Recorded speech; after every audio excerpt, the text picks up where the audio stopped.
بسم اللہ الرحمن الرحیم۔ شروع اللہ کے نام سے جو بڑا مہربان نہایت رحم والا ہے۔ وَمَن يَقْتُلْ مُؤْمِنًا مُتَعَمِّدًا فَجَزَاؤُهُ جَهَنَّمُ خَالِدًا فِيهَا وَغَضِبَ اللَّهُ عَلَيْهِ وَلَعَنَهُ وَأَعَدَّ لَهُ عَذَابًا عَظِيمًا۔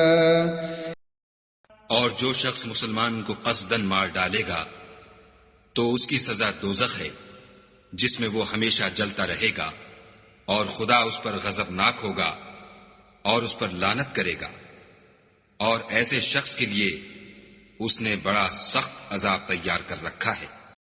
يا أيها الذين آمنوا إذا ضربتم في سبيل الله فتبينوا ولا تقولوا لمن ألقى إليكم السلام لست مؤمنا تبتغون عرض الحياة الدنيا فعند الله مغانم كثيرة كذلك كنتم من قبل فمن الله عليكم فتبينوا إن الله كان بما تعملون خبيرا۔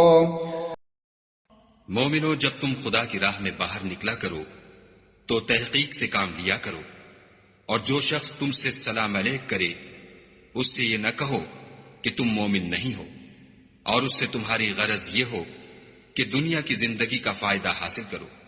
سو خدا کے نزدیک بہت سی غنیمتیں ہیں، تم بھی تو پہلے ایسے ہی تھے، پھر خدا نے تم پر احسان کیا، تو آئندہ تحقیق کر لیا کرو، اور جو عمل تم کرتے ہو خدا کو سب کی خبر ہے۔ ایک مسلمان کے لیے یہ بہت ضروری ہے کہ وہ صرف قرآن کی تلاوت ہی نہ کرے بلکہ یہ بھی سمجھے کہ قرآن پاک کیا پیغام دیتا ہے۔